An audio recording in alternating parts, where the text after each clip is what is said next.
ഞാൻ അതിയായി സന്തോഷിക്കുന്നു. ഇതുപോലൊരു പ്രധാനപ്പെട്ട വേദി നിൽക്കുമ്പോൾ ഇതിന് അവസരമുണ്ടാക്കി തന്ന നമ്മൾക്കെല്ലാവർക്കും അത്രമേൽ പ്രിയങ്കരനായിരുന്ന മലയാളത്തിൻ്റെ മഹാപ്രതിഭ യശശരീരനായ ശ്രീ ഷാജി സാറിനെ ഞാൻ ഓർക്കുന്നു. അദ്ദേഹത്തിൻ്റെ അറിവും ഉൾക്കാഴ്ചയും സംസ്ഥാന ചലച്ചിത്ര നയത്തിൽ പ്രതിഫലിക്കുമെന്നും കേരള സംസ്ഥാന ചലച്ചിത്ര നയം മറ്റ് സംസ്ഥാന ചലച്ചിത്ര നയങ്ങളിൽ നിന്നും വ്യത്യസ്തമാകുമെന്നും ഞാൻ വിശ്വസിക്കുന്നു. മലയാള സിനിമ നമ്മുടെ സമൂഹത്തിൻ്റെ പ്രതിഫലനമാണ്. കേരള സംസ്കാരം, സാഹിത്യം, മലയാളിയുടെ സ്വപ്നങ്ങൾ എന്നിവ ലോകത്തിന് മുന്നിൽ അവതരിപ്പിക്കാനുള്ള കലകളുടെ കല എന്ന് വിശേഷിപ്പിക്കാവുന്ന മാധ്യമമാണത്. ചലച്ചിത്ര മേഖല അഭിനേതാക്കൾ, സാങ്കേതിക പ്രവർത്തകർ, എഴുത്തുകാർ, നിർമ്മാതാക്കൾ, വിതരണക്കാർ, തിയേറ്റർ ഉടമകൾ എന്നിവർ ഉൾപ്പെട്ട ഒരു ആവാസ വ്യവസ്ഥയാണ്.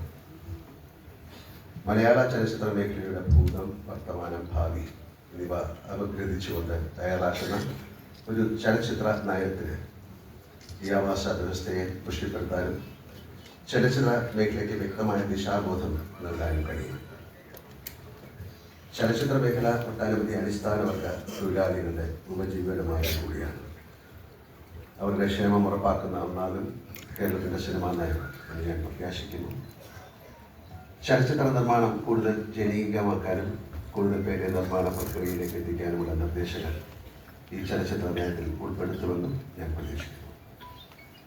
ഇത്തരമൊരു ചലച്ചിത്ര നയം രൂപീകരിക്കാൻ ആവശ്യമായ നടപടി സ്വീകരിച്ച സാംസ്കാരിക വകുപ്പിൽ അതിന് നേതൃത്വം നൽകുന്ന ബഹുമാനപ്പെട്ട സാംസ്കാരിക വകുപ്പ് മന്ത്രി ശ്രീ സജി ചെറിയാൻ അവർക്കും എൻ്റെ ഹാർദവമായ അഭിനന്ദനം അറിയിച്ചു കൊടുക്കുന്നു.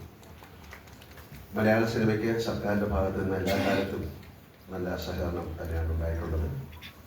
ഇപ്പോൾ വ്യവസായത്തെ മികച്ചതാക്കാൻ വേണ്ടി സംഘടിപ്പിക്കുന്ന ഈ കോൺക്ലേവും അതിലേക്ക് എത്തിച്ച പല ഘട്ടങ്ങളിലായുള്ള ചർച്ചകളുമൊക്കെ തന്നെ ഈ തൊഴിൽ മേഖലയോട് സർക്കാർ പുലർത്തുന്ന ഗൗരവകരമായ പരിഗണന വ്യക്തമാക്കുന്നത്. മലയാള സിനിമയുടെ പ്രതിനിധി എന്ന നിലയ്ക്ക് ഈ വ്യവസായത്തിലൂടെ വളർന്ന് ഇതിൻ്റെ ഭാഗമായി നിൽക്കുന്ന എന്നെ സംബന്ധിച്ചിടത്തോളം കാലത്തിൻ്റെ മാറ്റങ്ങൾക്കനുസരിച്ചുള്ള പരിഷ്കാരങ്ങളുടെയും നവീകരണങ്ങളുടെയും കാര്യത്തിൽ ചില പരിമിതികളുണ്ടാവാം.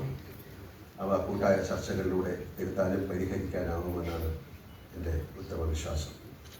വിദ്യാഭ്യാസം, ആരോഗ്യം, സാമൂഹ്യ നീതി എന്നീ മേഖലകളിലെല്ലാം കേരളം മറ്റ് സംസ്ഥാനത്തേക്കാൾ മുന്നിലാണ്.